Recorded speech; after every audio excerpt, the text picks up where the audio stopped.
Now let's talk about what you do in a mikveh. It's called immersion. In Hebrew, the word is tevilah. Tevilah comes from the same root word as habitl, or the nullification.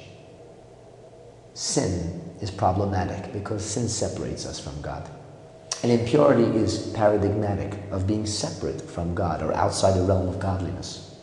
And so when a person surrenders themselves to what is perceived as a pristine body of purity or of innocence, then they too can attain that same level of pristine innocence and spiritual cleanliness.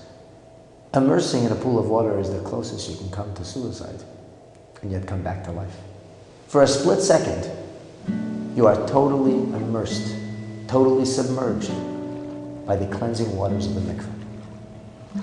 When a woman menstruates, she's losing what could have been future life. Hence, impurity is created.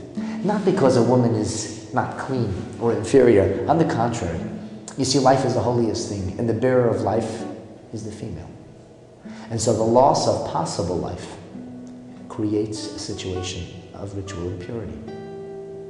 And therefore, the Torah ordains that subsequent to that menstruation or mini-death, after immersing in a mikveh, a higher level of spirituality can be attained. In biblical times, men would also immerse in a mikveh. One of the reasons would be a seminal emission, because that also contains a key to unlock life. Today, many men, Hasidic, or those mystically inspired, observe immersion in a mikveh, although it's not formally a biblical commandment. The biblical commandment of mikveh today is applicable primarily for women. A woman who menstruates waits until she is clean, the flow has stopped, and afterwards she is able to immerse in the mikveh.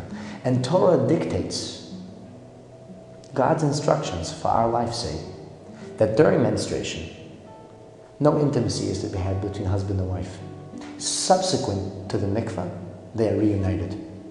And in a fascinating way, the mikveh adds a freshness, a vitality to many marriages that would otherwise have gone stale, because there's a constant change and an ebb and a flow. Other uses for mikveh might include a sense of return, or even teshuvah, what the world calls repentance. You see, when a person sins and they immerse in the mikveh, it's as if they come out as a new person. Hence, there's a custom amongst most Jewish communities that even men who don't usually visit the mikveh will immerse in a mikveh prior to the day of Yom Kippur. Other of you viewers may know it as something that people do before they get married. The Torah views marriage as a supreme act of holiness. And the day you get married is like your personal Yom Kippur.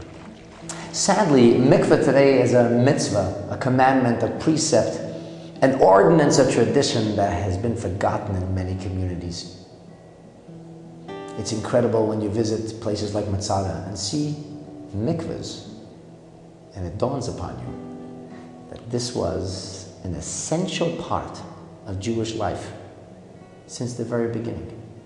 In fact, the halacha tells us that if a Jewish community has two options, building a synagogue or building a mikveh, then mikveh takes precedence.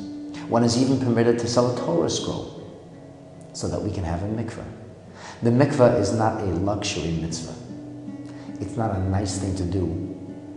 If the availability affords itself, then mikveh is all about the essence of Jewish sanctity and the purity of family life.